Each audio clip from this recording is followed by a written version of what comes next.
All right, guys, tonight I'm going to be taking a quick look at this xDuoo TA-26 tube headphone amplifier slash preamp.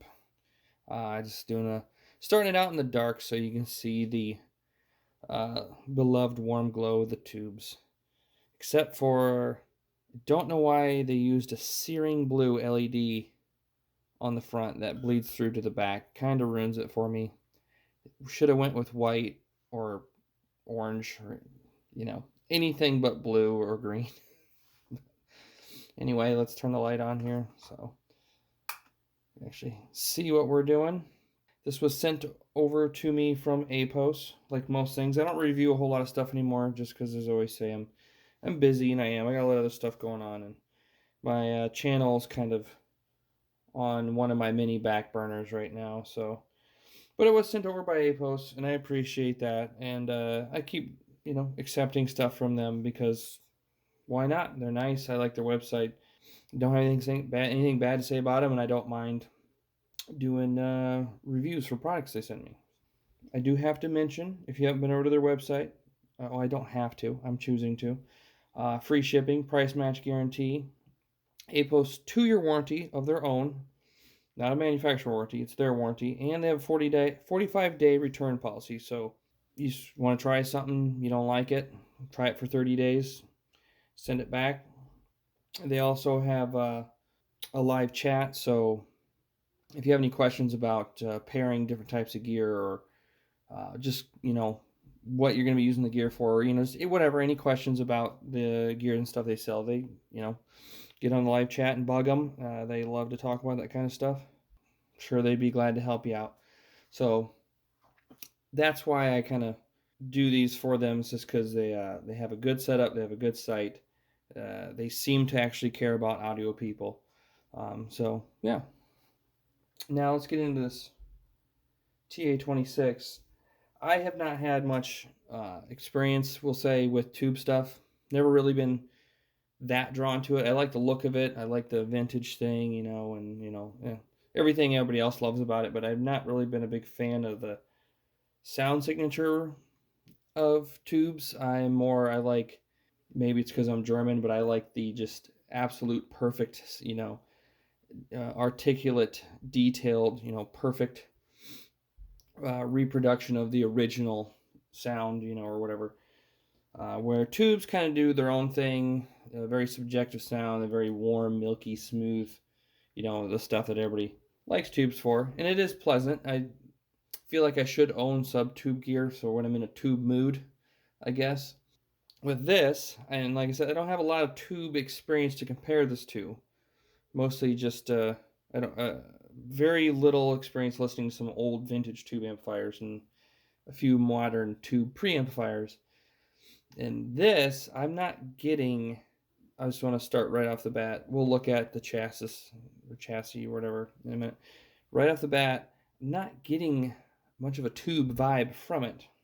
It's not super. I don't want to say super, but it's not very warm and smooth and milky and honey and all these audiophile subjective words that usually go along with tubes. Not so much, but it's not super analytical and technical and perfect like a SMSL or a topping.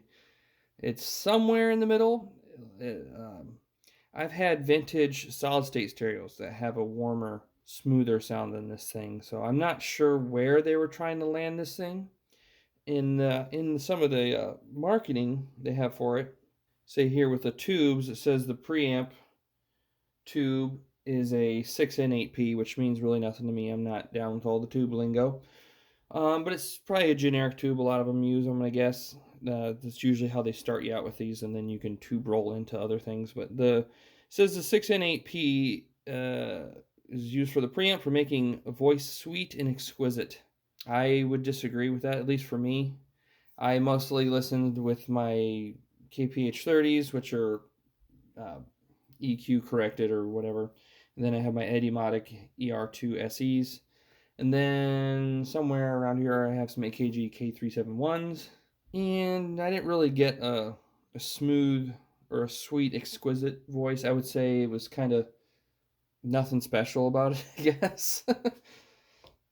I definitely wouldn't say sweet and exquisite. I don't know exactly what they mean by that. The vocals didn't seem anything really special. They weren't like super forward. They weren't soft and warm or anything. They didn't seem anything special. And then the low end, the bass didn't seem soft, and it just didn't seem soft and warm. There's that warm word again. To be tuby, it seemed somewhat, punchy and accurate. And then even the treble wasn't great. It wasn't the most outstanding, detailed, articulate treble, but it was still seemed too good, too clean and articulate for. When I say it wasn't the best, it wasn't like a topping. It wasn't just super perfect and crisp, you know, but it wasn't bad enough to be in a good way to be tube. So I don't know where they were trying to land this thing. I mean, for me, I would assume if you're a real big fan of the tubiness, I don't know if you would like this because I don't think it's tuby enough. Maybe if you did some rolling, and then on the for the buffer tube, it's a 6 and 5p, the rear one. Again, doesn't mean much to me. It says using the 6 and 5p buffer tube, the sound becomes soft and charming. See, I did not get that. And let alone using it for the headphones, I preamped it. I ran my mini DSP into it to my main stereo, which is just a Sony ES receiver right now at the moment. I know some people are probably like, ew. I like the way they sound, right? And then I also have an older Fisher vintage stereo from the early 70s. And the mini DSP by 4, I have a right and left going to one stereo, and right and left going to the other. So I have a new and a vintage kind of thing going on at the moment. And then I ran this in between both to try and, warm up or smooth up, the Sony or whatever. And it didn't really seem, it seemed to make it a little worse. The mini DSP by itself, I think, sounded better. But yeah, it didn't add that warm tubiness or whatever.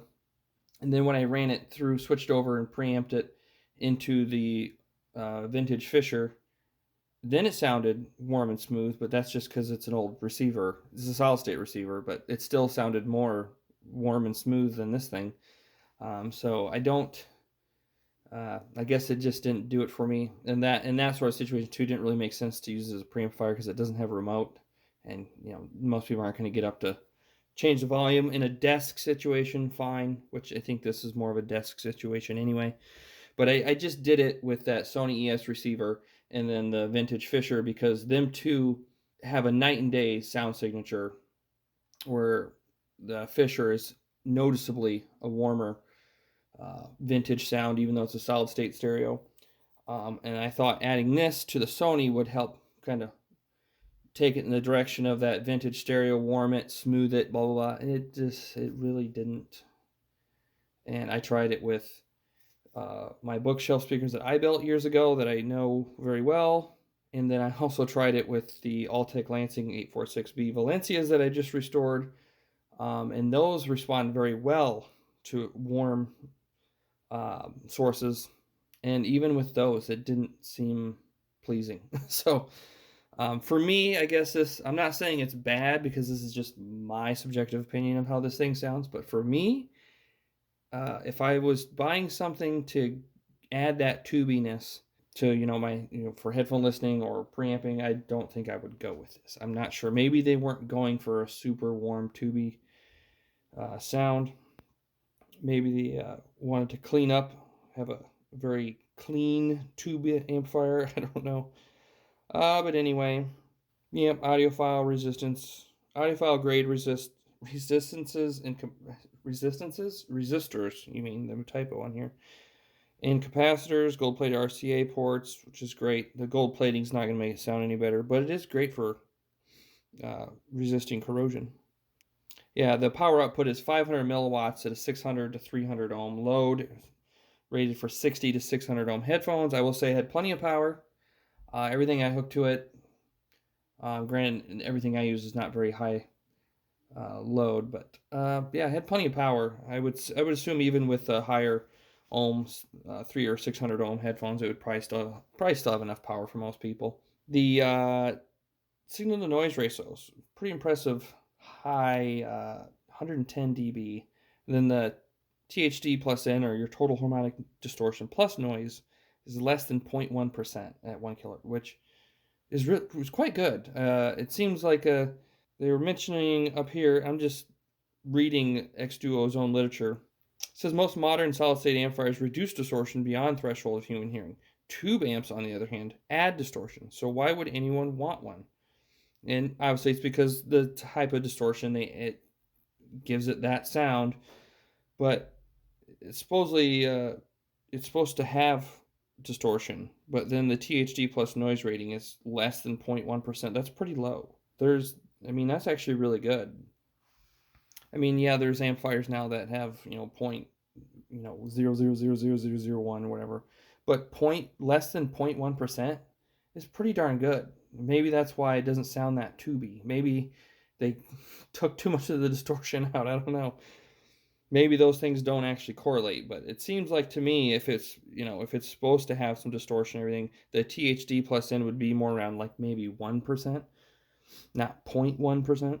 Anyway, I'm not going to go over any more of the marketing or literature on it. We'll just take a look at it here.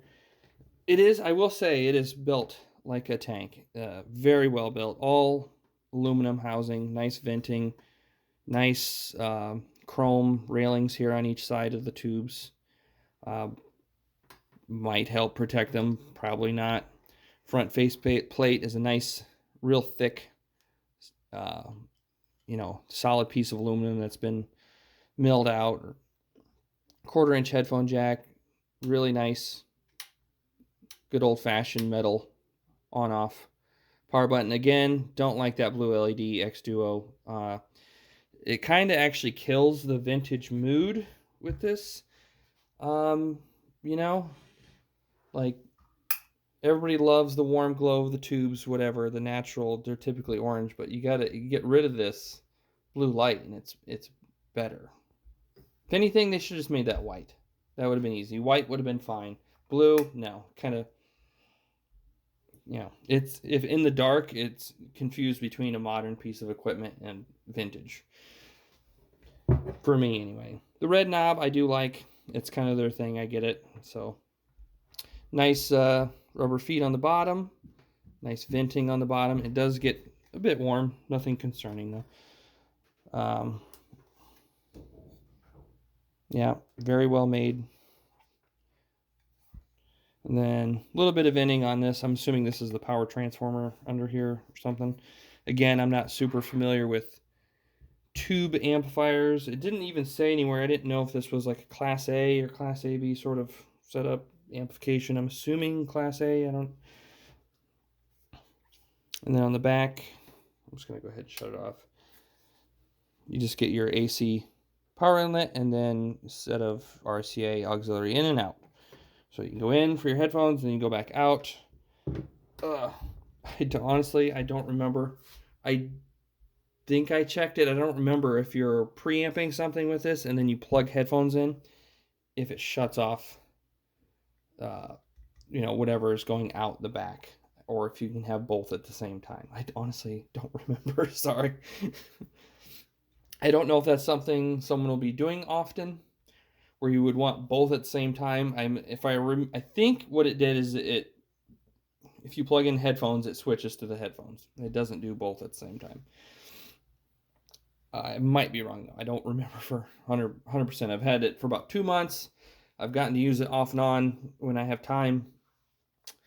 So, and for the music, I tried a bunch of different types of music, from things from like Metallica to classic rock like Jackson Browne and Foreigner, Little River Band, to newer stuff like The Weeknd, and just all different kinds of music on it. And it sounds good. I can't say it sounds bad at all. Everything on it sounded fine. Like I said, though, it didn't have, I wouldn't say it had the perfection of some of these, SMSL topping, you know, whatever, headphone amps. But it didn't seem to really have that, you know, soft, warm, loose pleasantness of a tube headphone amp either. To me, it leaned, I guess it kind of sat right in the middle, I guess. Nothing specific about its sound signature really jumped out at me, I guess. It just kind of really fell middle of the road for me. I tried some of the older songs that have kind of richer voice and stuff in them to try to let that the preamp tube exercise itself, and meh, didn't really seem to get super rich. I mean, maybe the headphones I use just aren't really letting it do its thing. I don't know, but that's all I'm gonna say about it. Again, maybe this is a good example of the 45-day return policy. You could get something like this, try it. It's a nice piece of equipment, but it's just not exactly what you're looking for. You don't have to keep it. That's one of the things about audio. You don't have to get it right the first time. The big things, you should try things till you find things you like, and you know, go from there. So in this case, if I were to bought this, it's a nice piece of equipment, but it's not what I was looking for. I would return it. So maybe it is what you're looking for. I don't know. We all kind of have our own different tastes and stuff. So with that, I'm going to wrap it up.